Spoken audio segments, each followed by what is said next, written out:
సైన్యాధిపతులకు తర్వాత ప్రధానులకు అందరికి చెప్పినప్పుడు వారు తిరస్కరించారు. అయ్యా, ఇలాంటి పాడు ఆలోచన మీకు ఎందుకు వచ్చింది? ఇలాంటి పాడు ఆలోచన మీకు ఎందుకు వచ్చింది? ఒక రాజు ఏమనుకుంటున్నాడంటే, నా ప్రజలు ఎంతమంది ఉన్నారు, నా దేశం యొక్క ఓట్ బ్యాంక్ ఎంతమంది పురుషులు ఉన్నారు, స్త్రీలు ఉన్నారు, పిల్లలు ఉన్నారు, యవనస్తులు ఉన్నారు, యుద్ధం చేయగలిగిన వారు ఎంతమంది, ముసలి వారు ఎంతమంది, తన దేశాన్ని పరిపాలిస్తున్నాడు కనుక తనకు అలాంటి ఆలోచన వచ్చింది. అలాంటి ఆలోచన రావడం వాస్తవానికి దేవుని చిత్తానికి, దేవుని వాగ్దానానికి వ్యతిరేకం. ఎందుకంటే దేవుడు అబ్రాహాముతో వాగ్దానం చేశాడు. ఏమని? ఆకాశ నక్షత్రం వలె నీ సంతానాన్ని, సముద్ర తీరమందలి ఇస్కరేల వలె నీ సంతానాన్ని నేను చేస్తానన్నాడు, విస్తరింప చేస్తాను, లెక్క పెట్టినంతగా నీకు సంతానాన్ని ఇస్తానన్నాడు కదా. కనుక మరి ఇప్పుడు లెక్క పెట్టడం దేవుని చిత్తము కాదు. కనుక ఆ సమయంలో దావీదు మొండికేసి ఖచ్చితంగా లెక్క పెట్టాలి అని చెప్పేసి జనసంఖ్య మరి లెక్కించుటకు ఆజ్ఞాపించారు. వారు లెక్కించారు. లెక్కించిన తర్వాత ప్రవక్త వచ్చి దావీదుని గద్దిస్తున్నాడు. నువ్వు ఎందుకు దేవుని చిత్తానికి వ్యతిరేకంగా ఈ పని చేశావు? దేవుని చిత్తం కాదు కదా. దేవుని వాగ్దానానికి వ్యతిరేకంగా, క్రమానికి వ్యతిరేకంగా, ఆలోచనకు వ్యతిరేకంగా ఎందుకు ఈ పని చేశావని ఆ ప్రవక్త వచ్చి గద్దించి అతని ముందు 3 శిక్షల్ని పెట్టాడు. ఇప్పుడు వాక్యంలోకి రండి. 2వ సమూయేలు గ్రంథము 24వ అధ్యాయం 13వ వచనాన్ని గమనిస్తారా? 13వ వచనాన్ని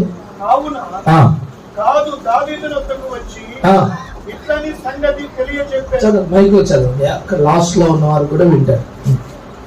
నీవు నీ దేశమందు 7 సంవత్సరములు క్షామము కలుగుటకు ఒప్పుకుందువా? నిన్ను తరుముచున్న నీ శత్రువుల ఎదుట నిలువలేక నీవు 3 నెలలు పారిపోవుటకు ఒప్పుకుందువా? నీ దేశమందు 3 దినములు తెగులు రేగుటకు ఒప్పుకుందువా?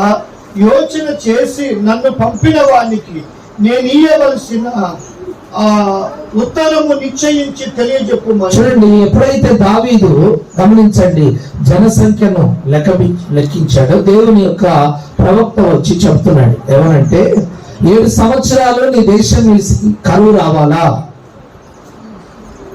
జనసంఖ్యను లెక్కించినందుకు 7 సంవత్సరాలు నీ దేశం మీదకి క్షేమం కాదు, ఏంటి? క్షామం. ఇలా ఉంచు. ఓకే, క్షేమమా క్షామమా? క్షామం రావాలా? తర్వాత ఏమంటున్నాడు? 3 నెలలు శత్రువుల ఎదురు నుంచి నీవు కరవబడతావా, లేక 3 రోజులు తెగులు. గమనించండి, దావీదు చాలా యోచన చేసి మనుషుల చేతిలో పడట కంటే దేవుని చేతిలో పడడం మంచిదని చెప్పి దేవునికి అప్పగించుకున్నాడు. అప్పుడు దేవుడు ఏం చేశాడంటే తెగులు పంపాడు. ఆ తెగులును బట్టి 70,000 మంది చనిపోయారు. మరి మండలంలో ఎంతమంది ఉంటారు?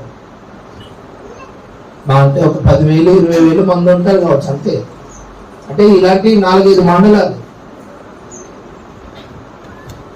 ఒక జిల్లా హెడ్ క్వార్టర్ లో 1,50,000 ఉంటాయి.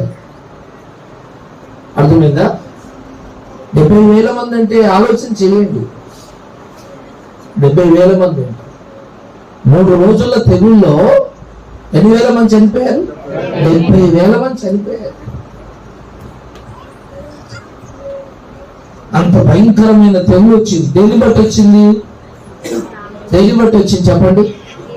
జనసంఖ్యను లెక్కించినందున ఈ తెగులు వచ్చి 70,000 మంది చనిపోయారు. అంటే అతడు చేసిన ఆలోచన ఎంత దైవ చిత్తానికి వ్యతిరేకమైందో ఒకసారి ఆలోచించు.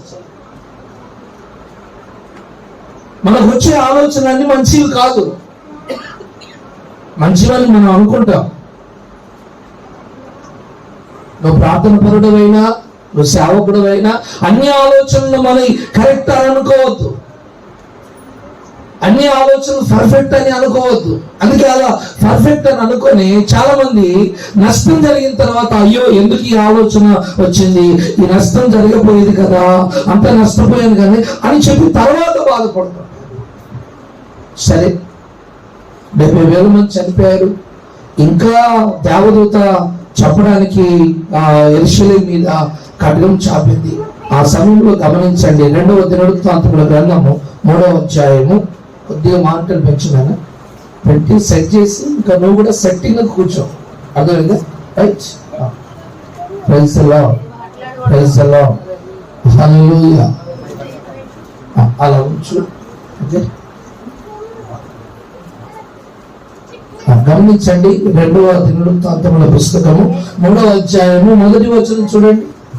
తరువాత సొలొమోను యెరూషలేములో తన తండ్రి అయిన దావీదునకు యెహోవా ప్రత్యక్షమైనప్పుడు మోరియా పర్వతమందు దావీదు సిద్ధపరిచిన స్థలమున యెబూసీయుడైన ఒర్నాను కళ్ళమందు దావీదు ఏర్పరిచిన స్థలమున యెహోవాకు ఒక మందిరము కట్టన ఆరంభించెను. అంతకు ముందుగా 1వ దినవృత్తాంతం చూడండి. ఆ దేవదూత ఆగిన స్థలం ఒర్నాను కళ్ళమని రాసి ఉంటుంది. 21వ అధ్యాయము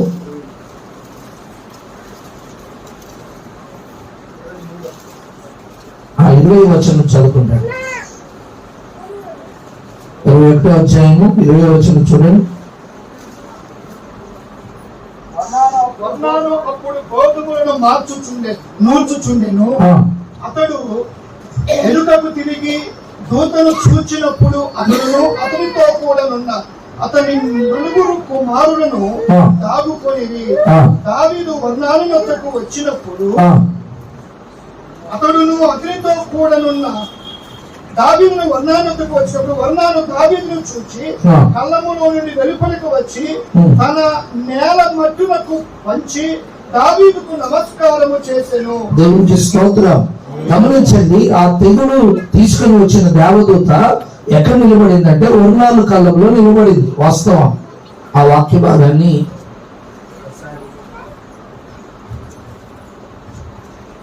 రెండవ సమూయేలు గ్రంథము 24వ అధ్యాయము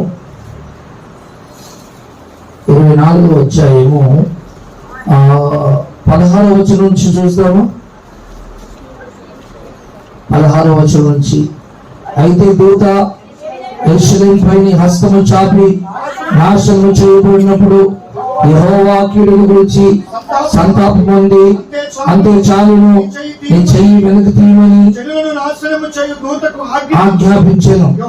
యెహోవా దూత యెబూసీయుడైన ఔరాను యొక్క కళ్ళము దగ్గర ఉండగా దావీదు చేసిన దూతను కనుగొని చాలు. దేవునికి స్తోత్రం. ఇప్పుడు దేవదూత గమనించండి, యెరూషలేముని నాశనం చేయాలని మరి ఖడ్గం చాపింది. తెలుగు వర్తమానం కూడా వెళ్తున్నాయి. గమనించండి, ఆ సమయంలో దేవుడు ఆ దేవదూతను ఆపేశాడు. సరిగ్గా ఆ దేవదూత ఎక్కడ నిలబడిందంటే ఈ ఒర్నాను కళ్ళంలో, ఈ పొలంలో, ఈ తోటలో నిలబడింది.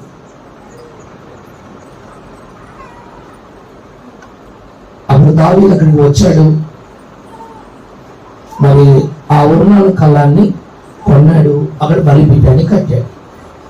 విషయం ఏంటంటే దావీదు ఎప్పుడైతే వచ్చి అక్కడికి వచ్చి ఆ స్థలాన్ని కొనుగోలు చేశాడో అక్కడ బలిపీఠం కట్టబడింది. కట్టబడిన ఈ ఒర్నాను కలము ఒకసారి దీని యొక్క గత చరిత్ర చూసుకుంటూ వెళ్తే గత కాలంలో ఆ ఒర్నాను కలం గురించి రాయబడిన మాట ఇప్పుడు గమనించండి. 3వ అధ్యాయం 2వ దినవృత్తాంతములు 3 మొదటి వచనంలో, తర్వాత సొలొమోను యెరూషలేములో తన తండ్రి అయిన దావీదునకు యెహోవా ప్రత్యక్షమైనప్పుడు మోరియా పర్వతముందు దావీదు సిద్ధపరిచిన స్థలమున యెబూసీయుడైన ఒర్నాను కళ్ళమందు దావీదు ఏర్పరిచిన స్థలమున యెహోవాకు ఒక మందిరమును కట్టనారంభించెను. ఆమేన్, ఆమేన్, హల్లెలూయా. అంటే ఒర్నాను కళ్ళమే మోరియా పర్వతం. ఇస్సాకును వధించిన స్థలం. ఆమేన్. హల్లెలూయా. గమనిస్తున్నారా? సొలొమోను మహారాజు ఏం చేశాడు? ఆ ఒర్నాను కాలంలోనే, అంటే మోరియా పర్వతం మీద ఇస్సాకును వధించిన స్థలంలోనే ఆ ఒర్నాను కళ్ళం పైన ఏం చేశాడంటే దేవుని మందిరాన్ని సొలొమోను మహారాజు కట్టడం ప్రారంభించాడు. దేవునికి స్తోత్రం. అంటే అంతకుముందు అక్కడ ఏం జరిగింది? అబ్రాహాం ఏం చేశాడు? బలిపీఠాన్ని కట్టి బలి అర్పించాడు. ఆ స్థలంలో ఇప్పుడు ఎవరు ఆగారు? దేవదూత. ఆ స్థలాన్ని దావీదు ఏం చేశాడు? కొన్నాడు. ఏం చేశాడు? డబ్బులు ఇచ్చి కొన్నాడు. ఇప్పుడు సొలొమోను ఏం చేశాడు? అదే స్థలంలో మందిరాన్ని. ఆమేన్. అంటే ఇస్సాకును వధించిన ఆ మోరియా పర్వతం మీదనే ఏం కట్టబడింది? మందిరం కట్టబడింది. ఆమె చెప్తామా? హల్లెలూయా. ఎంత అద్భుతం చూడండి, ఎంత అద్భుతం చూడండి. అంటే దేవుని మనసులో అబ్రాహాము ఇస్సాకును వధిస్తున్నప్పటి నుంచి ఆయన మనసులో ఏముంది? ఇక్కడ మందిరం కట్టాలి. మందిరం కట్టడానికి చాలా స్థలాలు ఉంటాయి కదా. ఈ స్థలంలో మందిరం కట్టబడిందంటే ఇది దేవుని అనాది ప్రణాళిక. ఆమేన్. మరి ఇక్కడ ఇల్లు కట్టొచ్చు, అక్కడ బిల్డింగ్ కట్టొచ్చు కదా. కానీ ఇక్కడ దేవుని మందిరం కట్టబడి ఇక్కడ ఆరాధన చేయడం, ఇక్కడ సంఘంగా కూడుకొని ఆయన స్తుతించడం, మహిమపరచడం ఇక్కడ దేవుని చిత్తం. ఆమేన్. హల్లెలూయా. ఆ సమయంలో గమనించండి, దావీదు ఆ స్థలాన్ని కొని, ఎక్కడైతే మందిరము కట్టబడాలని సొలొమోను కట్టవలసి ఉందో ఆ స్థలంలో దావీదు ఏం చేశాడు? ఆ స్థలాన్ని కొన్నాడు. కొన్న తర్వాత ఆ వాక్యాలు గమనించుకుంటూ వస్తే ఆ స్థలంలో దావీదు ఏం చేశాడు? బలిపీఠాన్ని కట్టాడు.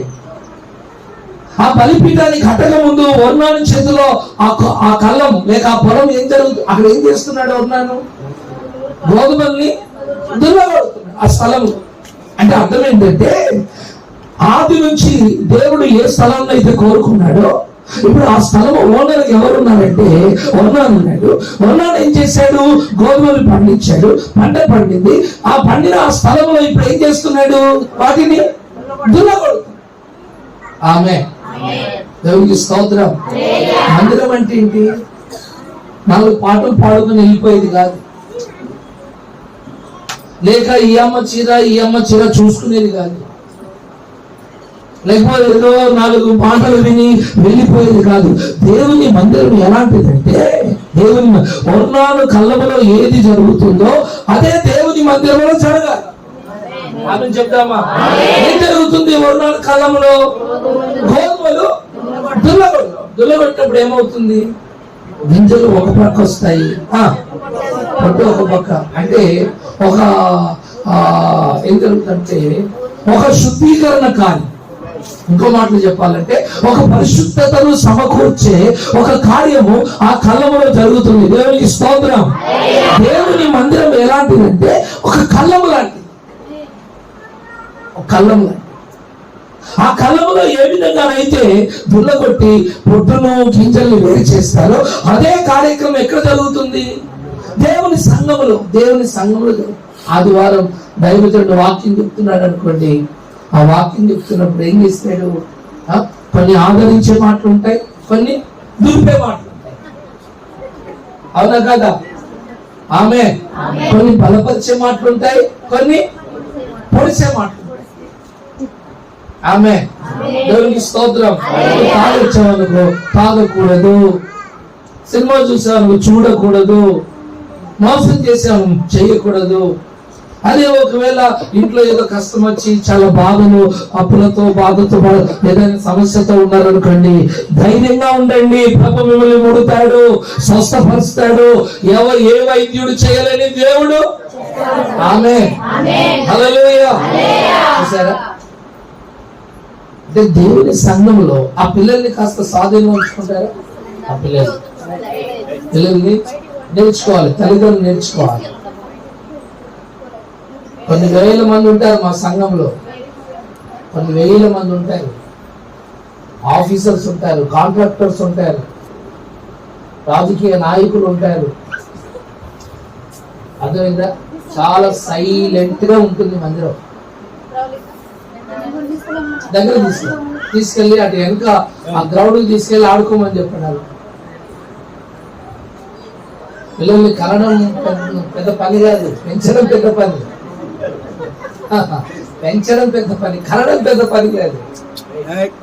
ఆమె ఆ తల్లిదండ్రులు ఎవరు దయచేసి పిల్లల్ని స్వాధీనంలో ఉంచండి. నాకు అలా డిస్టర్బ్ చేయడం ఇష్టం ఉండదు. నేను మధ్యలోనే ఆపేస్తాను ప్రసంగాన్ని. ఎవరు ఆ తల్లి ఎక్కడుందో గమనించండి. దేవునికి స్తోత్రం, హల్లెలూయా. గమనించండి, సంఘం అంటే, దేవుని మందిరం అంటే ఏంటంటే అది మనల్ని పరిశుద్ధపరుస్తుంది.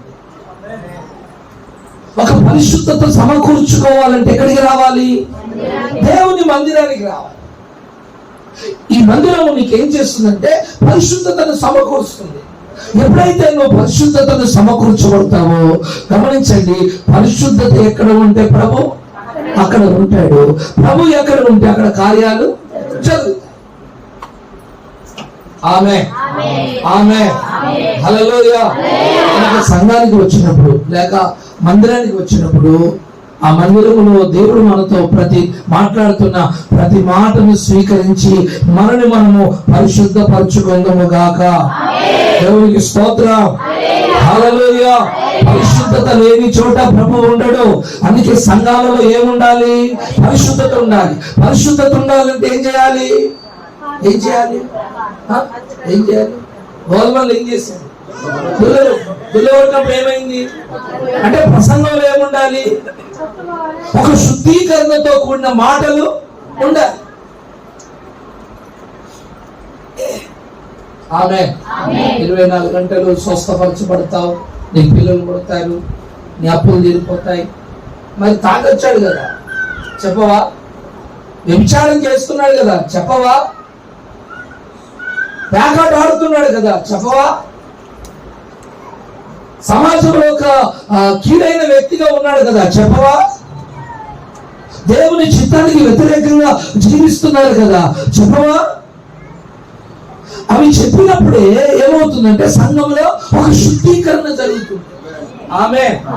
సంఘం అంటే ఏంటంటే 4 పాటలు పాడుకొని 4 మాటలు వినిపోయేది కాదు. బాగా గుర్తుపెట్టుకోండి, సంఘం అంటే 4 పాటలు పాడుకొని 4 మాటలు వినిపోయేది.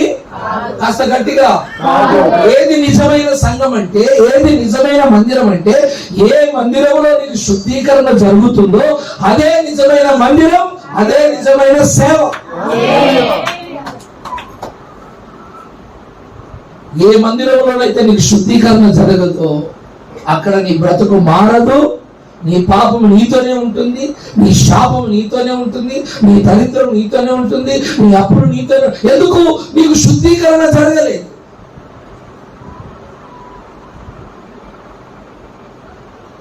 ప్రతి ఆదివారం ప్రభు నీతో మాట్లాడుతున్నప్పుడు నీ జీవితంలో ఏం జరగాలి? ఒక శుద్ధీకరణ జరగాలి. అంటే ఉన్నాను కాలం దేనికి సూచన అంటే ఒక శుద్ధీకరణకు సూచన. ఒక పరిశుద్ధతను సమకూర్చే అనుభవానికి ఈ కళ్ళము, ఈ స్థలము, ఈ మందిరము శుద్ధీకరణగా మరి సూచనగా ఉంది. ఆ విధంగా దేవుని మందిరానికి వచ్చి మనమందరము శుద్ధీకరించుకుందాము గాక. ఆమేన్, హల్లెలూయా. ఇప్పుడు చూడండి 2వ సమూయేలు గ్రంథం 24వ అధ్యాయము 25వ వచనం చూడండి. 25వ వచనం. అక్కడ దావీదు యెహోవా నామమున ఒక బలిపీఠము కట్టించి దహన బలులను సమాధాన బలులను అర్పించెను. ఆమె చెప్దామా? ఇప్పుడు ఏం చేశాడు దావీదు? ఆ ఉన్నాను కలములో ఏం చేశాడు? ఆ స్థలాన్ని కొని ఏం చేశాడు? అక్కడ ఒక బలిపీఠాన్ని కట్టాడు. అంటే దేవుని మందిరానికి వచ్చిన వారు ఏం చేయాలి? దేవుని మందిరానికి వచ్చిన వారు ఏం చేయాలి? బలిపీఠాన్ని కట్టాలి. అంటే దాని అర్థం ఏంటిది? నీవే దేవునికి ఒక ఆలయముగా, ఒక మందిరంగా, దేవుని వాక్యం విని ఒక మందిరంగా కట్టబడడానికి దేవుడు కృప దయచేయును గాక. ఆమేన్.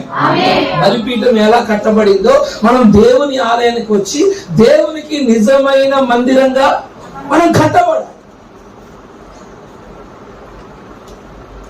ఈ రోజుల్లో ఈ అనుభవాలు చాలా తక్కువ.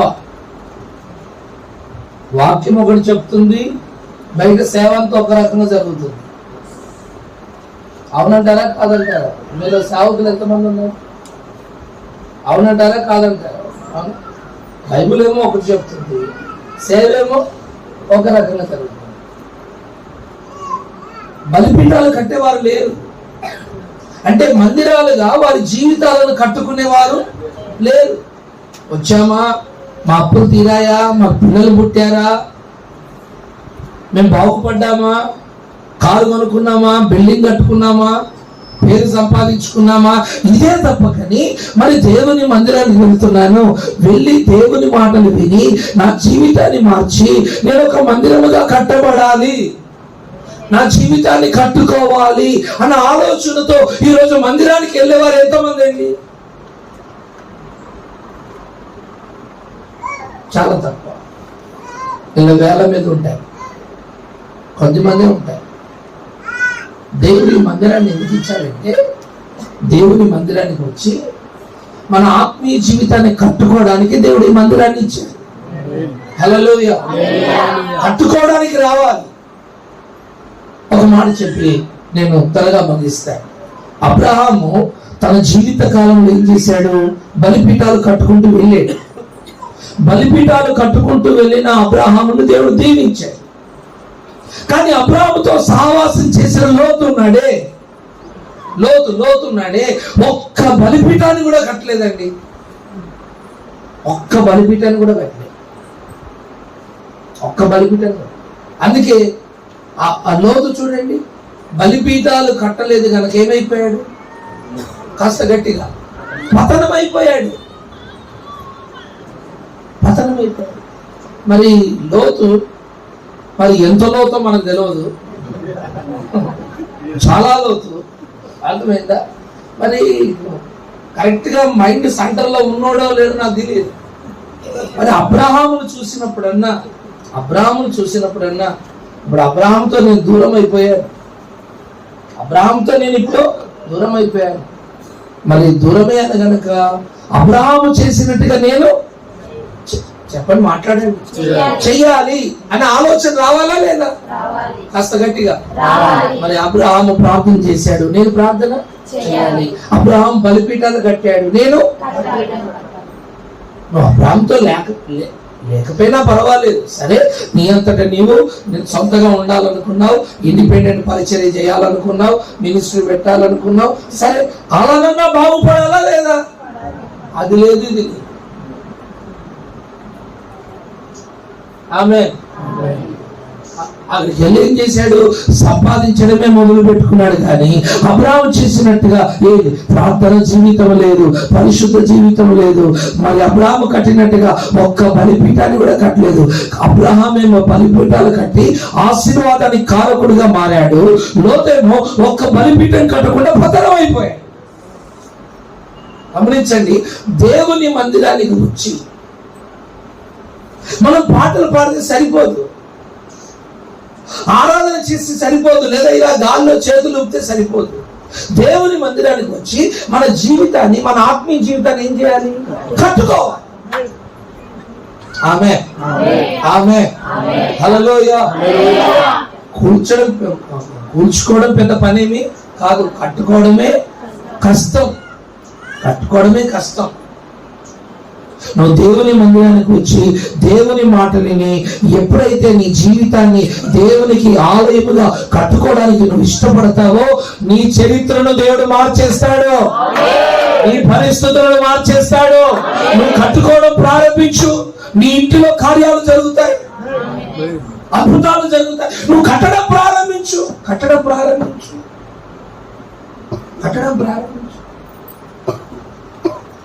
దేవునికి ఆలయముగా నీ దేహాన్ని సరిగా వాక్యానుసారంగా తిని కట్టడం ప్రారంభించు. నీ ప్రాణాత్మ దేహములో నీ ద్వారా నీ ఇంటిలో ఎన్ని కార్యాలు, ఊహించని కార్యాలు నీ జీవితంలో చేస్తాడు. ఆమేన్. ఎప్పుడు కట్టుకుంటేనా కట్టబడకపోతేనా? ఆమేన్. అందుకే దేవుని దగ్గరికి వచ్చి దేవుని మాటలు విని చక్కగా ఆది అపోస్తుల బోధ మీద మన ఆత్మీయ జీవితాన్ని కట్టుకోవడానికి దేవుడు సహాయం చేయునుగాక. హల్లెలూయా. ఎలీయా బలిపీఠాన్ని కట్టాడు. ఎన్ని రాళ్లతో కట్టాడు? 12 రాళ్ళు. 12 అనే సంఖ్య దేనికి సూచన? అపోస్తుల బోధకు, అపోస్తుల ఉపదేశానికి సూచన. ఈ భూమి మీద చాలా బోధలు ఉన్నాయి. బిలామ బోధ ఉంది, యెజబేలు బోధ ఉంది, దొంగ అపోస్తుల బోధ ఉంది, కయీను బోధ ఉంది, గెహాజీ బోధ ఉంది. ఇవన్నీ బోధలే, ఇవన్నీ బోధలే. అర్థమైంది? ఇవన్నీ బోధలే, ఇవన్నీ బోధలే. అర్థమైందా? ఇవన్నీ బోధలే. ఈ బోధల మీద కాకుండా అపోస్తుల బోధ మీద, అందుకే అపోస్తుల కార్యం రాయబడిన మాట, మీరు అపోస్తుల బోధ యందును సహవాసమందును రొట్టె విరుచుటయందును ఎడా తెగక. ఆమేన్. ఆమేన్. ఏ బోధ వినాలి? టీవీలో వచ్చిన అన్ని బోధలు వింటారంటే కలగూర దంపతిలాగా చచ్చిపోతాం. అన్ని బోధలు వినదగినవి కావు. ఏ బోధ వినాలో కూడా ప్రార్థన చేసుకొని ఆ బోధ మాత్రమే వినాలి. అరే తోటకూర పచ్చగానే ఉంటుంది, పాలకూర పచ్చగానే ఉంటుంది, అన్ని కూరలు పచ్చగానే ఉంటాయని తుమ్మ చెట్టు ఆకులు కూడా పచ్చగానే ఉంటాయి, తీసుకొచ్చి అడుగుంటావేంటి? చెప్పండి.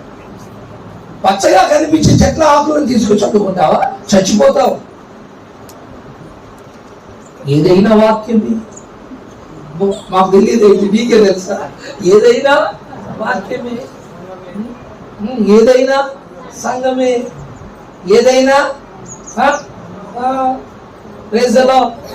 మా దగ్గరకు పాస్టర్ వచ్చాడు, అంటే మా దగ్గర కాదు, విశ్వాసం దగ్గరికి. ఆ విశ్వాసంతో అన్నాడట, ఏమైతుందమ్మా తాగితే తప్పేమి? అప్పుడే ఒక వారం రోజులైంది వాళ్ళ భర్త తాగుడు మానేసి వారం రోజులైంది. అర్థమైందా? ఆ తాగి అక్కడ రోడ్డు మీద పడిపోయేవాడు మానేసి. ఇంకా కొద్దిగా హ్యాపీగా ఉన్నారు కుటుంబము. అలాంటి కుటుంబంలోకి వచ్చి బ్రదర్ పనికి వెళ్ళాడు. ఈ సాక్ష్యం చెప్తున్న సమయంలో ఈ బిషప్ గారు ఏమన్నారు తెలుసా? ఈ అయ్యగారు ఏమన్నా తెలుసా? అర్థమైందా? మరి ఏ ట్రైనింగ్ తీసుకున్నాడో మనకు తెలియదు. ఇంతే ఉంటాడు, కొద్దిగా ఇంతలా ఉంటాడు. అర్థమైందా? ఏమని చెప్పాడు? తాగితే తప్పు, తాగొచ్చు, ఏం కాదు, ఇలా తాగితే ఇలా వెళ్ళిపోతున్నాను. ఎవరు? అయ్యారు. అర్థమైందా? ఆ మాట అనగానే ఆమె ఏం చేసింది తెలుసు? అరే లేరా నువ్వు మొదట. అప్పటి వరకు అయ్యగారు పాస్టర్ గారు అన్నారు, ఇప్పుడు ఏమన్నది? లేరా నువ్వు రా. అర్థమైందా? లే. నేను ఎన్ని ఉపవాసాలు ఉండి నా భర్తను మార్చుకుంటే ఈ మాట చెప్తే వాడు మళ్ళీ తాగుతాడు.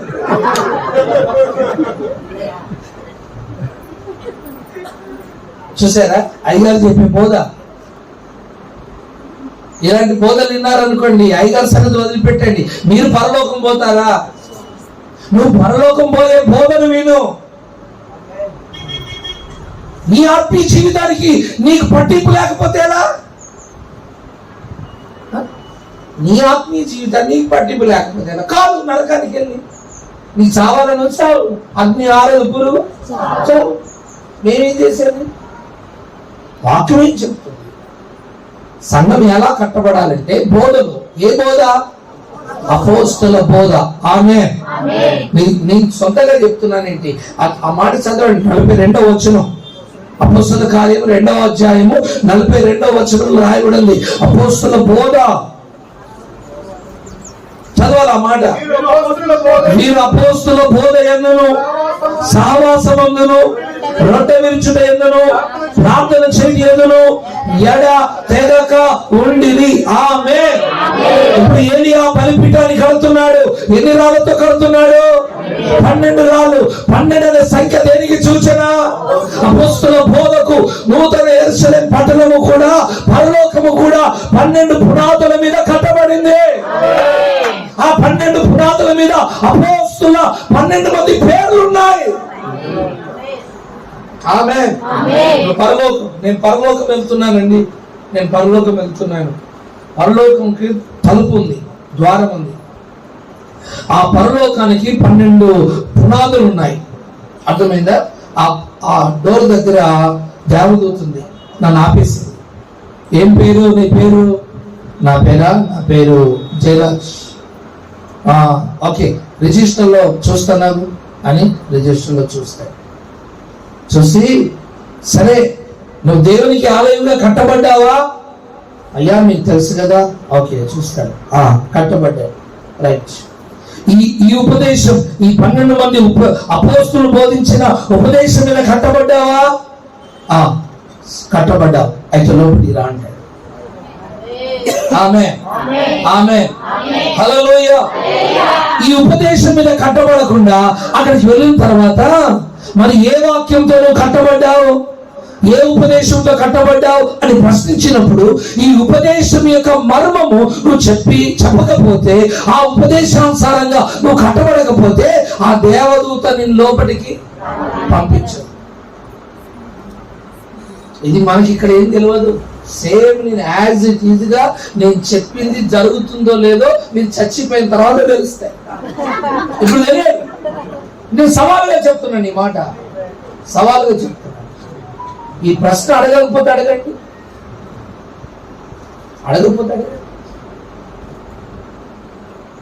ఈ సంఘం ఏదైనా ఆ సంఘములో ఉండవలసిన బోధ ఏది? అపోస్తలుల బోధ ఉందా? నీ మినిస్ట్రీ ఏదైనా నీ బోధ ఏమై ఉండాలి? అపోస్తలుల బోధ ఉండాలి. ఆమె చెప్దామా? అదిగో చూడండి, 12 రాళ్లతో బలిపీఠాన్ని కట్టాడు. కట్టెలు పేర్చాడు. ఎద్దులు ముక్కలు కూసి దాని మీద పరిచాడు. ప్రార్థన చేశాడు. అది బోధ మీద కట్టబడింది గనక, అపోస్తలుల యొక్క ఉపదేశంలో కట్టబడింది గనక ఆకాశం తెరవబడింది. అగ్ని దిగి వచ్చింది. హల్లెలూయా. మనం ఒక ఉపదేశంలో మన జీవితాన్ని ఎప్పుడైతే కట్టుకుంటామో ఆకాశం తెరవబడుతుంది, అగ్ని దిగుతుంది.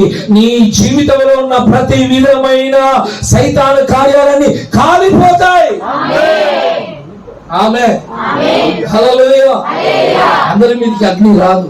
అదిగో ఆ పక్కన బలిపీఠం కట్టారు. అగ్ని దిగిందా? చెప్పండి. దిగిందా? దేహం అంతా కోసుకుంటున్నారు. అగ్ని దిగిందా? నాట్యం ఆడుతున్నారు. అగ్ని దిగిందా? దిగలే. ఒక దైవికమైన క్రమములో ఎప్పుడైతే మన జీవితాన్ని వాక్యానుసారంగా ఉపదేశ సత్యములో మనం కట్టుకుంటామో దేవుడు అగ్నిని పంపిస్తాడు. నీవు ఒక అగ్ని జ్వాలగా మారిపోతావు. ఆమేన్.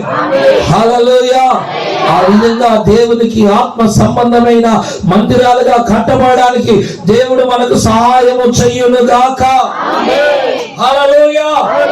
దేవుని మందిరానికి రాజకీయం చేయడానికి రావద్దు, పెద్దరికం చేయడానికి రావద్దు. అర్థమైందా? సేవకుని శాసించడానికి రాకూడదు. దేవుని మాటలు విని మొదట దేవుని ఆరాధించడానికి రావాలి, ప్రార్థించడానికి రావాలి. దేవుని మాటలు విని నీ దేహాన్ని దేవుని ఆలయంగా కట్టుకోవడానికి నువ్వు దేవుని మందిరానికి రావాలి. ఈ దినాల్లో విశ్వాసులు ఎందుకు వస్తున్నారు? అయ్యగారు ఒక పాట ఇస్తాడు, నువ్వు పాట ఇవ్వకపోతే రావు. అయ్యగారికి ముందు 2 గ్రీటింగ్స్ మాటలు చెప్పకపోతే రావు. అయ్యగారు వాక్యం అయిన తర్వాత ప్రకటనలు చేయాలి. ప్రకటనలకు నువ్వు చదవడానికి ఛాన్స్ ఇవ్వకపోతే రావు. మా చర్చిలో A to Z నేనే. కొన్ని వేల మంది ఉంటారు. ఒక్క సంఘ పెద్ద లేదు నాకు ఇంతవరకు. కొన్ని వేల మంది, 150 గ్రామాల ప్రజలు వస్తారు ఆరాధనకు. మాకు సంఘ పెద్ద లేదు. సంఘ పెద్ద ఇవ్వమంటే పాట ఇవ్వమంటాడు. మరి నేనేం చేయాలి? కూర్చోవాలా? నేనేం చేయాలి? నాకు పాట, నన్ను పాడడానికి దేవుడు పిలిచాడు కదా, నేనేం చేయాలి? ఆయన పాడుతుంటే ఆయన చూడాలా? ఆయన సినిమాలు చూసి వచ్చి పాడతాడు, ఇద్దరు పిల్లలను పెట్టుకొని వచ్చి పాడతాడు. మీకు ఆ పాటలే నచ్చుతాయి కదా?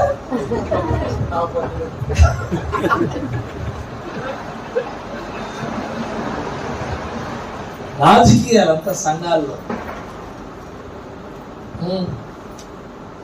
రాజకీయం పోయింది, రాజకీయం వచ్చేసింది.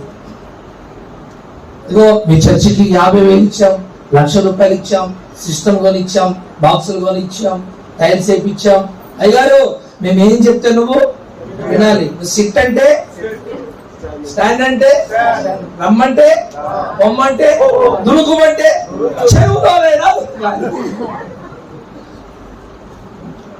ఆ సేవ చేసినా ఒకటే, చేయకపోయినా ఒకటే. ఏం సామేలు?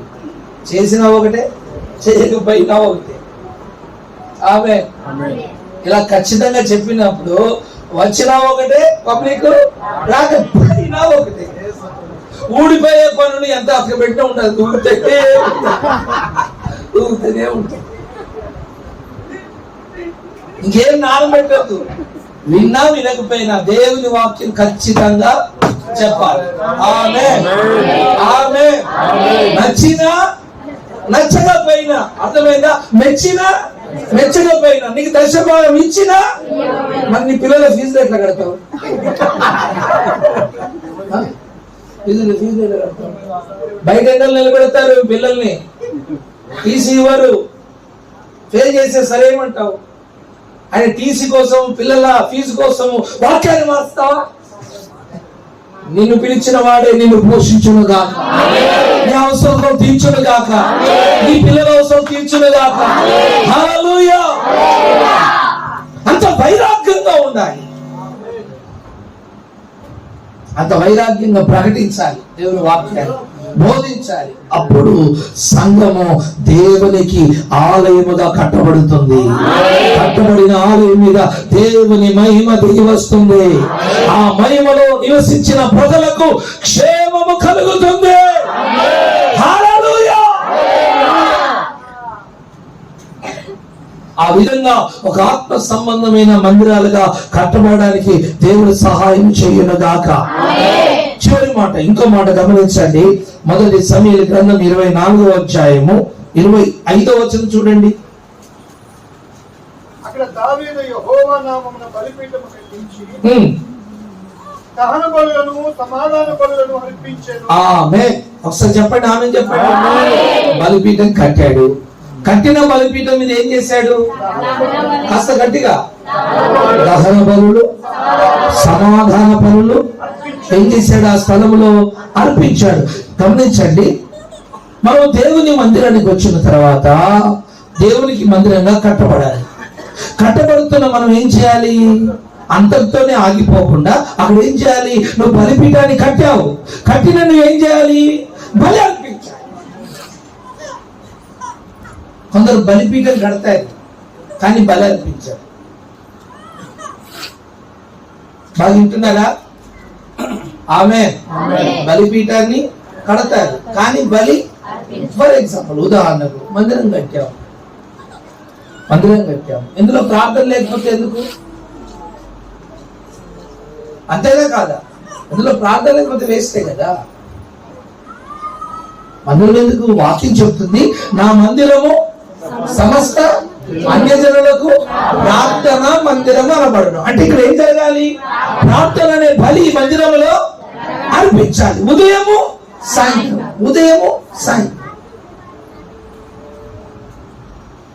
ఆమేన్. కొన్ని మందిరాల్లో బలి కార్యక్రమం ఉండదు, బలి జరగదు. కొన్ని మందిరాల్లో చూడండి, కుక్కలు వచ్చి పండుకుంటాయి. బాబు దీనికి డోర్ పెట్టాలి, నువ్వు దీని డోర్ పెట్టాలి. అర్థమైందా? ఏమంటే మనుషులు, తాగిన వారు, కుక్కలు వచ్చి పండుకుంటాయి. రాత్రి పగలు కాపలు కాయలు కదా, పెట్టాలి. ఇది పరిశుద్ధ స్థలం, దేవుడు నివసిస్తాడు. మనం ప్రతిష్ఠించాం గనక ఆయన వచ్చి ఇక్కడ నివసిస్తాడు. ఇది ఆయన ఇల్లు. ఆమె మన ఇల్లు మనకున్నాయి, ఇప్పుడు ఆయన ఇల్లు ఆయనకు, ఆయన ఇక్కడ ఉంటాడు.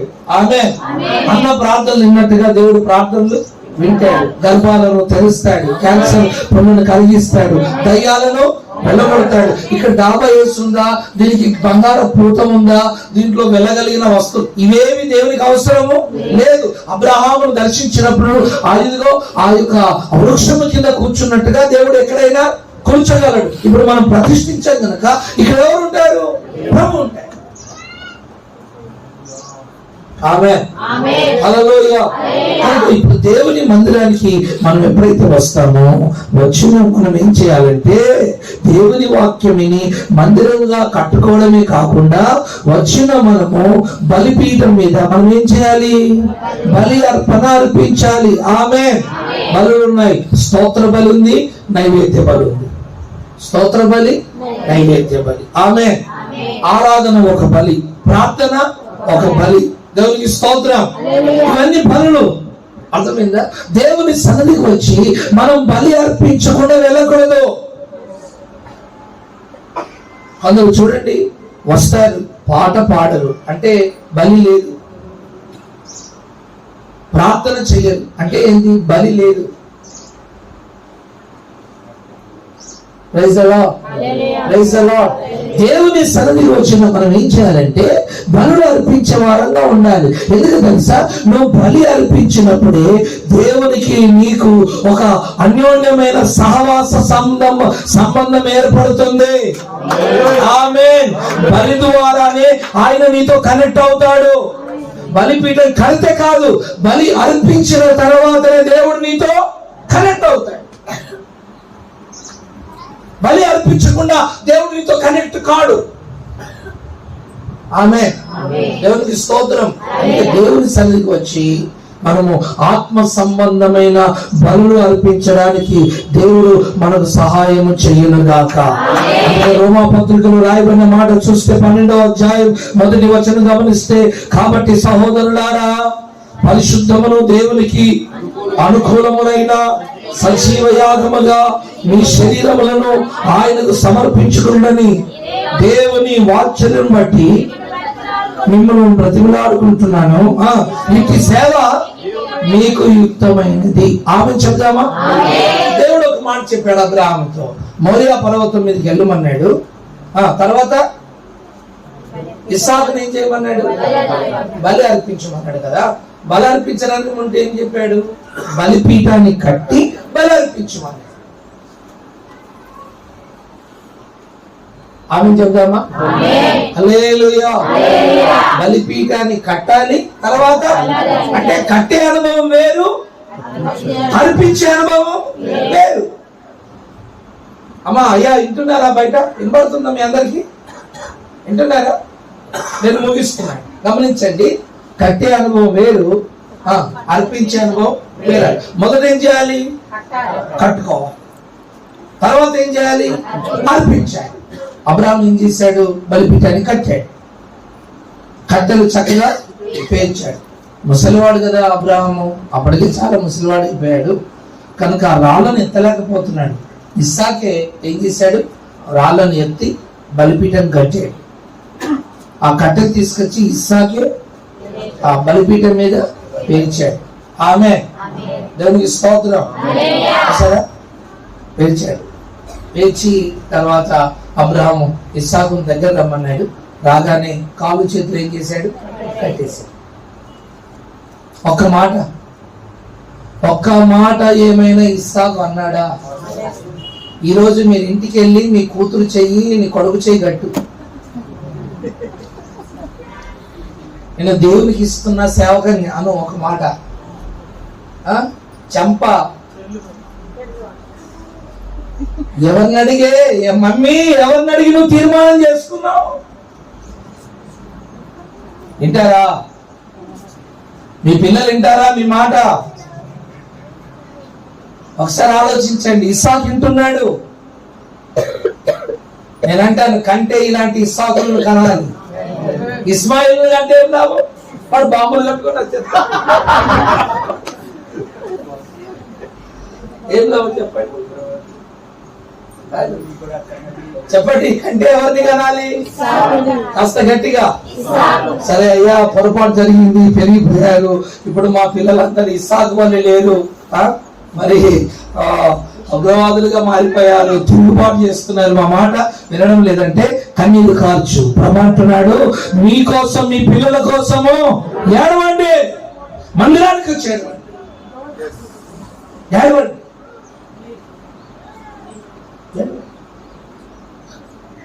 తప్పదు, వేరే మార్గం లేదు, వేరే మార్గం లేదు. మొక్కై బంగనిది అది మానై వంగ. అర్థమైంది? చిన్న ప్రాయం నుంచేనే సమయాలను పెంచినట్టుగా నీ కుమారుని నీ కుమార్తెను దైవికమైన అనుభవాల్లో నువ్వు పెంచాలి.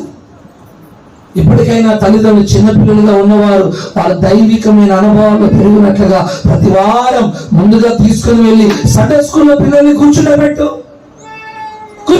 సండే స్కూల్లో. నా బ్యాక్గ్రౌండ్ తెలుసా, నేను సిఎస్ఐ. మా ఇంట్లో బిషప్లు ఉన్నారు, రెవరెండ్లు ఉన్నారు, పంతులు ఉన్నారు. అర్థమైందా? చిన్న ప్రాయం నుంచి రెగ్యులర్ గా సండే స్కూల్కి వెళ్ళండి, రెగ్యులర్ గా. అదేంటంటే నాకు అలా ఆశ ఉండేది, వెళ్ళండి. అర్థమైందా? మా తల్లిదండ్రులు కూడా ఎప్పుడు ఆటంకపరచలేదు. సరే, ఒకవేళ పిల్లలకు ఆ జ్ఞానం లేకపోతే, నా మాదిరిగా ఆసక్తి లేకపోతే మీరు అలవాటు చేయండి. మీరు దానికి అలవాటు చేయకుండా పబ్జీకి అలవాటు చేస్తున్న పబ్జీ గేమ్ ఆడుతూ వాడు మెంటల్ అయిపోతుంది. ఏ గేమ్? PUBG game. అందువల్ల పబ్జీ గేమ్ అండి.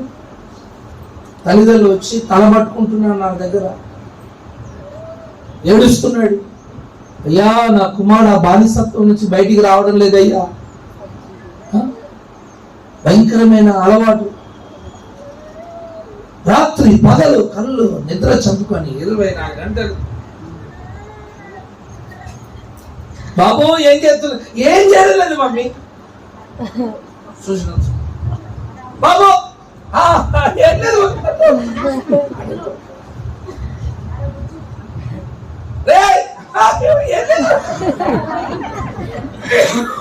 దొంగలు ఎక్కడ ఉన్నారు?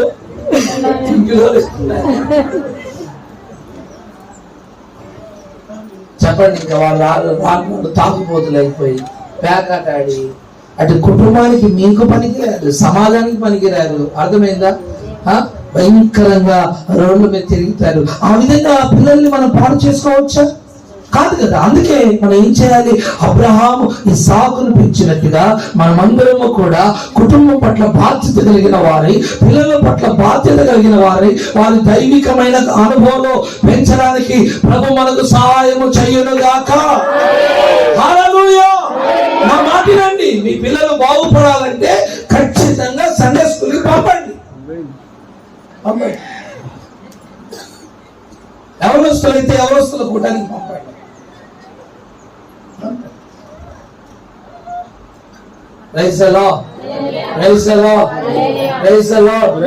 అతి కృప దేవుడు తల్లిదండ్రులకు దయచేయను గాక. ఒక్క మాట, ఒకవేళ ఇస్సాకే కొద్దిగా మారిపోయి మనసు మారిపోయిన వ్యక్తి అయితే, ఏరా ముసలోడా, నేను దాని మధ్యలోనే డౌట్ వచ్చి అడిగాను, ఏమని? అన్ని ఉన్నాయి, బలి పశువు లేదు. నువ్వేం చేసావు?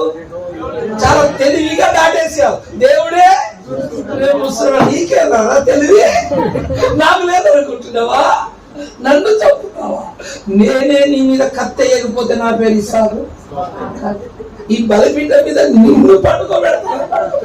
నాకు భవిష్యత్తు ఉంది, నాకు పెళ్లి కావాలి, నాకు పిల్లలు పుట్టాలి, నేను ఇల్లు కట్టుకోవాలి, నేను పైకి రావాలి, నీ మాదిరిగా నేను కూడా ఎదిగిపోవాలి. నన్ను ఇప్పుడే చంపేస్తావా అని ఒక్కసారి టచ్ అంటే మోరియా మీద అబ్రాహాము టచ్ అంటే అబ్రాహాం ఎక్కడికి వచ్చి కూర్చుంటాడు?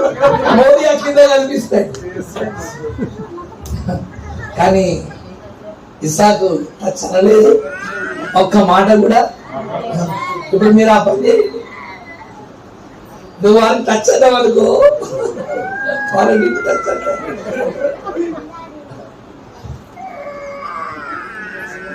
ఎవరొస్తున్న పిల్లలు ఉన్నారా? నీ తల్లిని తండ్రిని సన్మానించు, నువ్వు అప్పుడు దీర్ఘాయుష్మంతుడు అవుతావు. దేవుని వాక్యం 10 ఆజ్ఞల్లో ఒక ఆజ్ఞ. ఆమె చెప్తామా? మరి ఇవన్నీ ఎక్కడ నేర్చుకుంటారు పిల్లలు? మందిరానికి వస్తే కదా. అని అంటాడు, ట్యూషన్ వెళ్ళాలి మమ్మీ, ట్యూషన్ వెళ్ళాలి మమ్మీ, ట్యూషన్ వెళ్ళాలి మమ్మీ, ఆదివారం నేను రాలేను. Special class. ఏ క్లాసు? స్పెషల్ క్లాస్ అని పంపిస్తే వాడు స్పెషల్ అయ్యి వస్తున్నాడు. ఏ స్పెషల్? నీ గొంతు మీద కత్తి పెట్టేస్తున్నాడు. రే, మనకు దేవుని కంటే ఎక్కువ ఏమీ లేదు. చదువు కంటే ముఖ్యం మనకు దేవుడు. ఎందుకు తెలుసా? నీ భవిష్యత్తును కట్టేవాడు దేవుడు, నీకు ప్రాణం ఇచ్చిన వాడు దేవుడు, ప్రాణం పెట్టిన వాడు దేవుడు, నీకు ఉద్యోగం ఇచ్చేవాడు దేవుడు, నిన్ను స్థిరపరిచేవాడు. ఆయన లేకుండా మనకు జీవితమే లేదు. స్పెషల్ గా లేకపోయినా పర్వాలేదు. ఒక సివిల్స్ ప్రిపేర్ అయిన అబ్బాయి ఆదివారం రోజు సివిల్ ఎగ్జామ్ పెడితే రాయడానికి వెళ్ళలేదు. నాకు ఆ కలెక్టర్ జాబే అవసరం లేదు, నాకు అవసరం లేదు. భక్తిలో వైరాగ్యం, అది అలాంటి భక్తి చెయ్యాలి. అబ్బా అంతా చెయ్యొద్దు, చేస్తే భక్తి పై పైకి చేస్తే పైన కట్టిన ఇల్లు ఏమైపోయింది? ఇష్టం మీద అది కూలిపోయింది, అది నిలబడదు. అందుకే ఒక దైవికమైన అనుభవాలలో కట్టబడి బలి అర్పణగా మారడానికి ప్రభు సహాయం చేయను గాక. ఇస్సాకును బలి ఇవ్వడానికి అబ్రహాం ఎంతగా తెగించాడో చూడండి. కత్తి ఎత్తిన ఇస్సాకు వదకు తేబడిన గొర్రె పిల్లవోలే భూమి ఆయను బలిదానమాయెను. మౌనంగా అలాంటి అర్పణలోకి, సమర్పణలోకి దేవుడు మనల్ని నడిపించును గాక. ఎప్పుడైతే బలిపీఠం మీద ఇస్సాకును పండుకోబెట్టి తన కత్తినెత్తాడు, అప్పుడు అంటున్నాడు, అబ్రహామా అబ్రహామా, ఆ చిన్నవాడి మీద కత్తి వేయకో. నువ్వు ఈ కార్యము చేసినందున ఆకాశ నక్షత్రం వలె నీ సంతానమును, సముద్ర తీరమందరి ఇసుక రేణువుల వలె నీ సంతానాన్ని భూదిగంతముల వరకు నేను నిన్ను విస్తరింపచేసి వ్యాపింపచేసి నేను నిన్ను ఆశీర్వదిస్తున్నాను. హల్లెలూయా. ఈరోజు భూమి మీద నమ్ముకున్న ప్రతి ఒక్కరు కూడా అబ్రహాము సంతానమే. సంతానం కృప కలుగునుగాక. హల్లెలూయా. చివరి మాట గమనిద్దాం. సమయం 25వ వచనం. మొదటి సమయాలు 24, 25వ వచనం గమనించండి.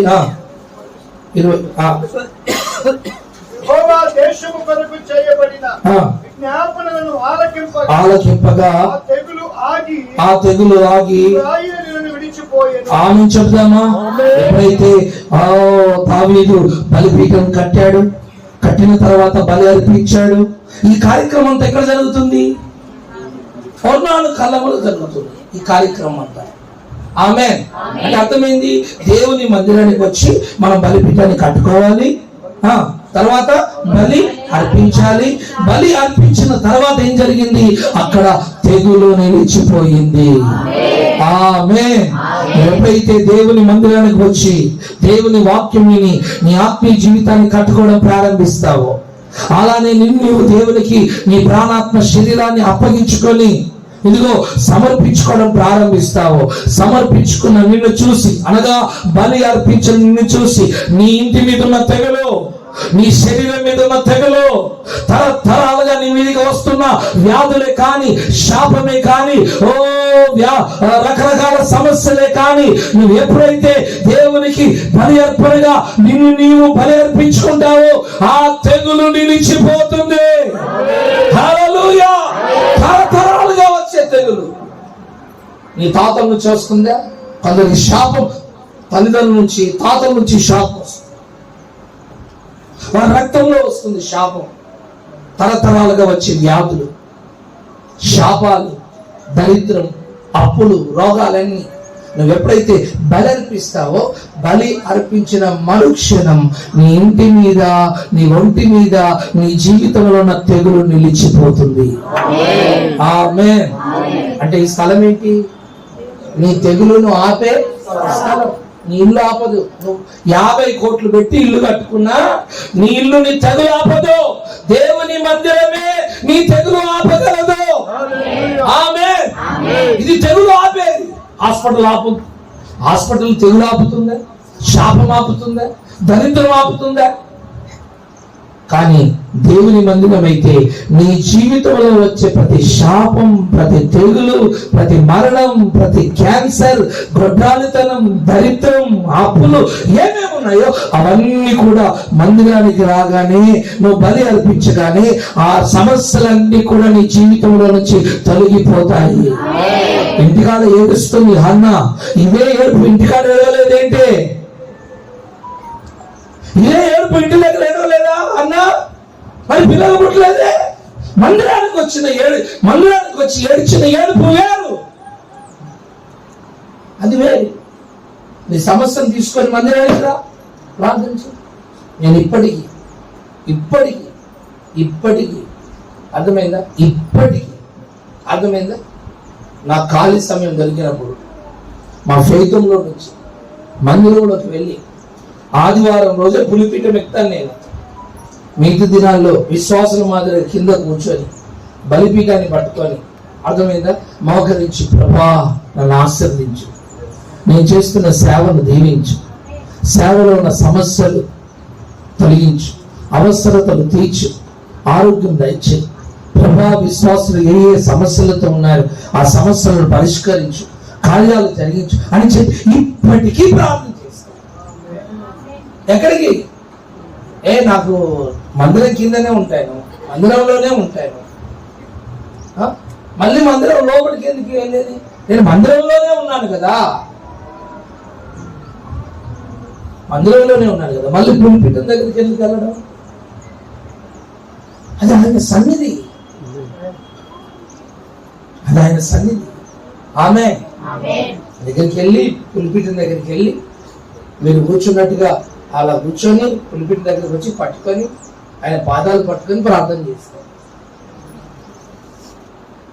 అన్న చేసింది, మందిరానికి వచ్చి ప్రార్థన చేస్తాడు. దేవుడు ఏం చేశాడు?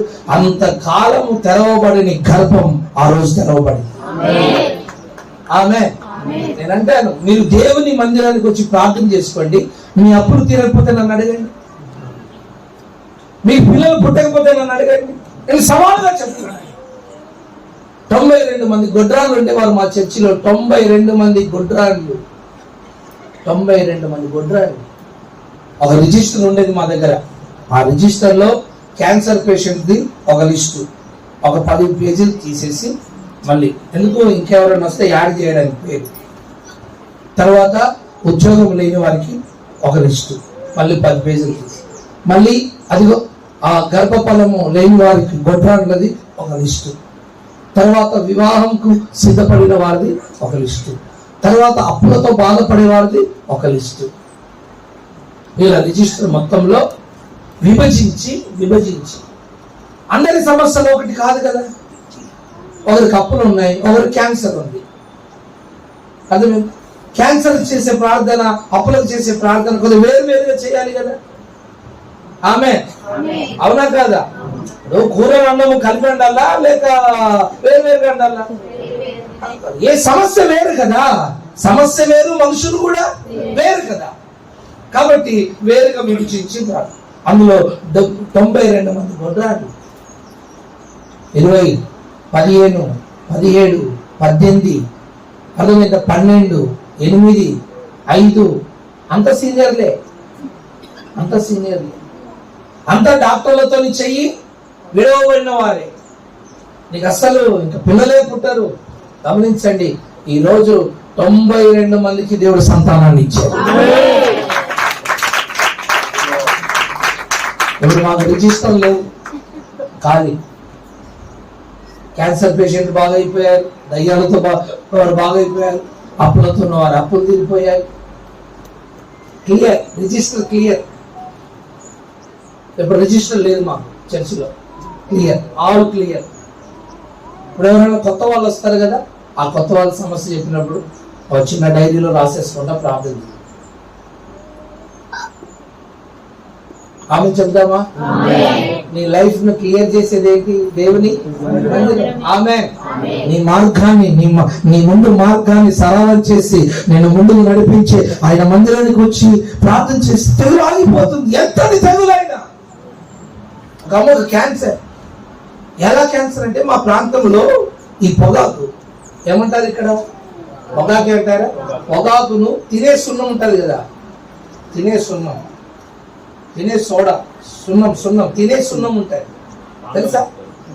పాన్లలో ఇస్తాయి, పాన్లలో వేస్తే తినే సున్నం ఉంటుంది కదా, ఆ సున్నం వేసి దాన్ని అలా ఇలా ప్రెస్ చేసి ఇండిపిడిగా చేసి మెత్తగా చేసి ఆ కరుగుతంత పడేసి ఆ పొడిని దవడ చేసుకుంటారు. అది ఒకలాంటి మత్తుని ఇస్తుంది, ఒకలాంటి మైకంలోకి తీసుకుని ఆడవారు మగవారు వాడతారు. అది కంటిన్యూగా ఆమె అదే దవడకు వేయడం ద్వారా అది పొగాకు కదా మెల్లగా మెత్తి ఒక పుండుగా మారి అది రాను రాను పుండెక్కిపోయి క్యాన్సర్ అయిపోయి ఈ భాగం అంతా తినేసింది. క్యాన్సర్. ఈ పళ్ళు బయటికి కనబడుతున్నాయి, పళ్ళు.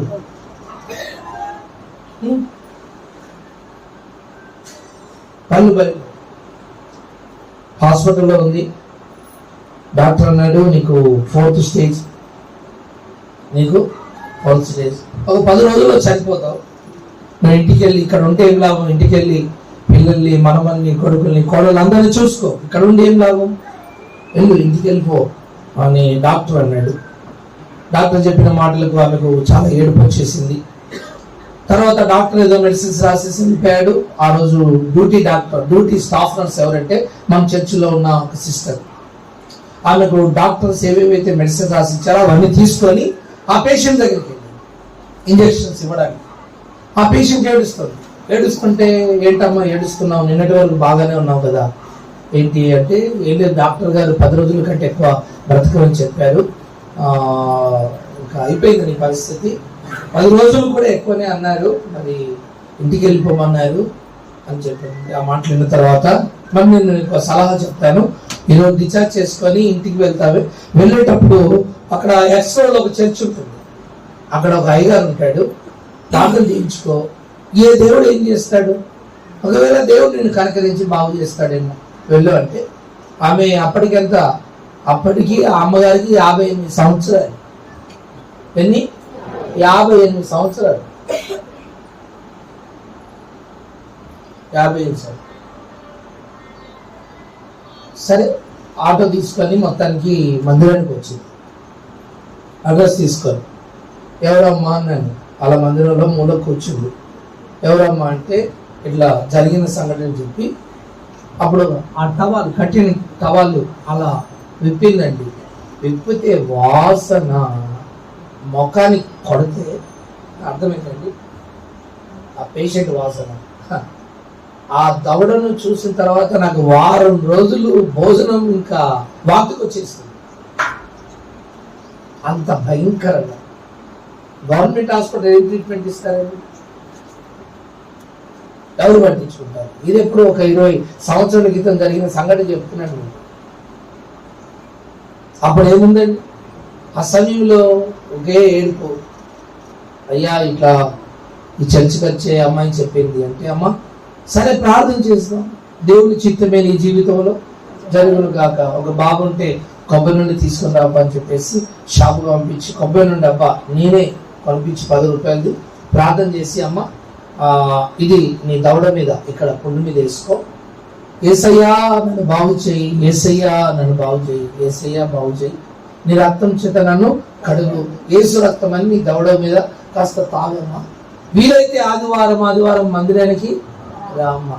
అక్కడ ఆదివారం మందిరానికి రమ్మని చెప్పి మనం పంపించామనుకోండి, వాళ్ళు రాకుండా కులమంతా లేసి వచ్చేస్తారు, ఊరంతా లేసి వస్తారు, మా మతం మారుస్తున్న వాళ్ళు.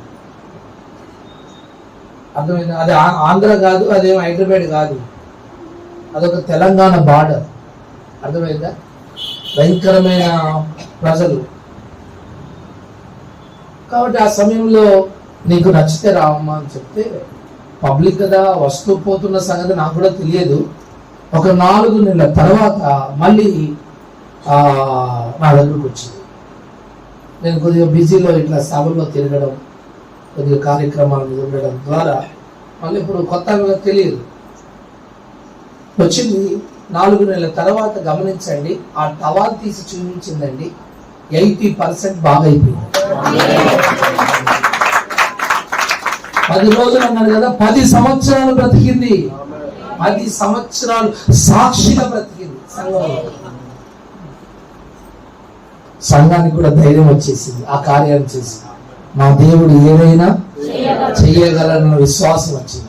ఆమె ఎంతో మంది క్యాన్సర్ గడ్డలు, ఎంతో మంది ఇంచుమించుగా క్యాన్సర్ స్టేజ్ లో, లాస్ట్ స్టేజ్ లో ఉన్నవారు ఒక 10-15 మంది బాగైన వాళ్ళు ఉన్నారు మందిరంలో. ఏ ప్రత్యేకమైన ప్రార్థనలు ఏం లేదు, అందరికి ఇలానే అంటారు, ప్రార్థన చేస్తారంటే. ఎవరి మీద ఒక 5 నిమిషాలు చేతులు పెట్టి ప్రార్థన చేసిన దాఖలు నాకు ఇంతవరకు తెలియదు. ఇలా ముడతాను, ప్రభు కార్యం చేస్తారు ఇలా అంటారు. ఎందుకంటే చేసేది నేను కాదు, చేసేది ఎవరు? దేవుడు. ఆమేన్, హల్లెలూయా. నేను ఎందుకు ఈ మాటలు చెప్తున్నానంటే, ఇది శిక్షను ఆపే స్థలం. నువ్వు ఇక్కడ రా. నీ తెగులు ఎంత భయంకరమైన తెగులు నీ దగ్గర ఉన్నా, వ్యాధి ఉన్నా. మీకు ఇంకో మాట చెప్పమంటారా? ఒక అమ్మాయికి గర్భసంచి తీసేస్తే గర్భసంచిని ఇచ్చాడు దేవుడు. సాధ్యమా? దేవునికి సమస్తము సాధ్యం.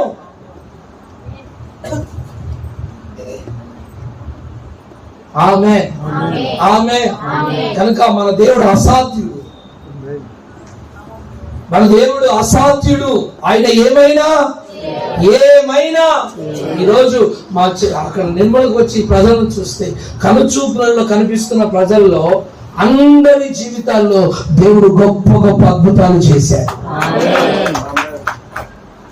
గొప్ప గొప్ప అద్భుతాలు. ఒక పెద్ద డైరీ, ఒక పుస్తకమే రాయొచ్చు. ఎందుకు తెలుసా? అద్భుతాలు చేసిన తర్వాతనే వాళ్ళు దేవుని దగ్గరకు వచ్చారు. లేదా ఈ దేవునితో వాళ్ళకి ఏం సంబంధం? వారికి కొలవడానికి ఎన్నో దేవుళ్ళు ఉన్నాయి. ఈ దేవుని దగ్గర రావడానికి కారణం ఏంటంటే, అక్కడ ఏమీ జరగలేదు, ఇక్కడ జరిగింది. హల్లెలూయా. అందుకే దేవుని పట్టుకున్నాయి గట్టిగా. అందుకే నీకు అప్పులు ఉన్నాయా? ఆర్థిక సమస్యలా? గొప్పతనంతో బాధపడుతున్నావా? నిందలా? అవమానాలా? క్యాన్సరా? నీ సమస్యలు ఏమైనా పర్వాలేదు, వాటన్నిటిని దేవుని మందిరం పరిష్కరించగలదు. వచ్చి దేవుని మందిరంలో ప్రార్థన చేయి, నీ తెగులు ఆగిపోతుంది, నీ సమస్య తీరిపోతుంది. అట్టి కార్యములు నీ జీవితంలో జరుగునుగాక. నాకు మందిరం వద్దండి, నేను టీవీ ముందు కూర్చుంటానంటే ఎలా? ఆ టీవీ నీ తెగులు ఆపుతుందా? ఇంట్లో కూర్చొని యూట్యూబ్ లో చూస్తానంటావు. ఇంట్లో కూర్చొని యూట్యూబ్ లో చూస్తానంటావు. యూట్యూబ్ ఏమన్నా మందిరమా? చెప్పరే. మీరు బయట కూర్చున్న వాళ్ళు చెప్పాలి నాకు. యూట్యూబ్ ఏమన్నా మందిరమా? నేను యూట్యూబ్ లో వాక్యం ఏందా? నీకు ముక్కులో ట్యూబ్ పెట్టే వరకు ఉంది కథ అంతా.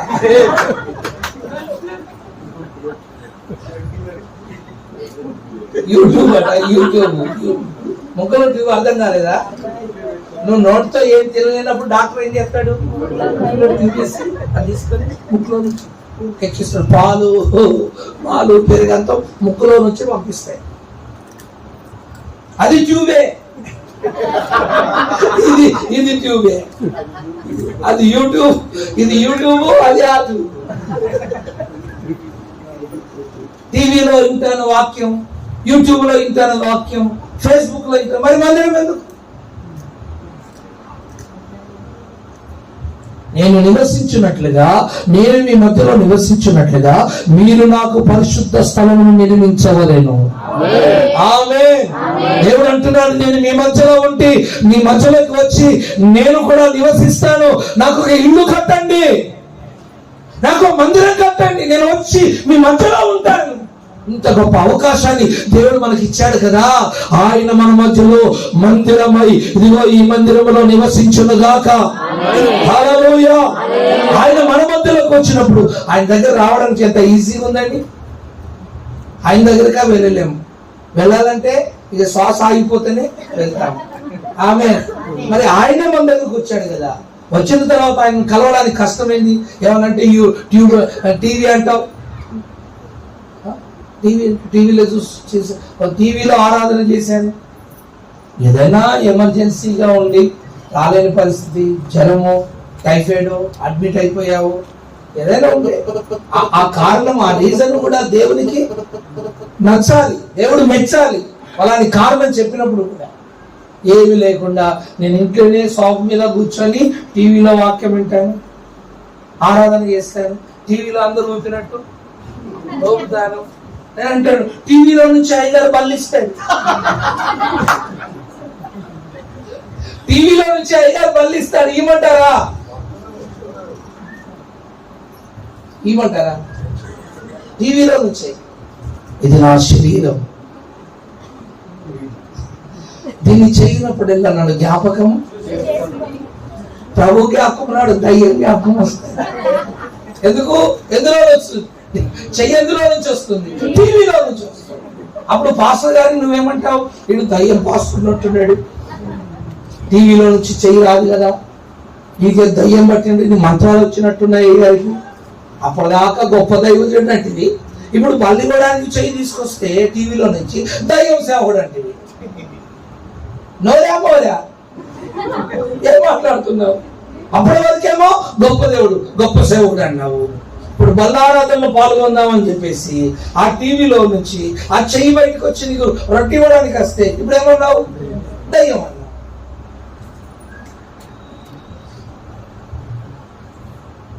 ఆలోచనే ఉండదు, జ్ఞానమే ఉండదు. చదువుకున్నామని అంటున్నారు కానీ ఆ చదువు ఆ జ్ఞానమే కనిపించదు, ఆ తెలివే కనిపించదు. సంఘం అంటే ఏంటిది, సేవ అంటే ఏంటిది, బల్లారాధన అంటే ఏంటిది, క్రమం ఏంటిది తెలియని ప్రజలు. కనుక ఈ రోజు నుంచి దేవుని బిడ్డలమైన మనం మందిరం యొక్క విలువను గుర్తించిన వారమై దేవుని మందిరానికి వచ్చి మన ఆత్మీయ జీవితాన్ని కట్టుకొని బలి నర్పించి దేవుణ్ణి సంతోష పెట్టే వారంగా ఉంటే మన జీవితంలో వచ్చే ప్రతి తెలుగును దేవుడు తీసేస్తానని వాగ్దానం చేస్తున్నాడు. కనుక ఆ విధంగా దేవుడు మన కుటుంబంలో, మన జీవితంలో కార్యములు జరిగించునుగాక. ఆమేన్.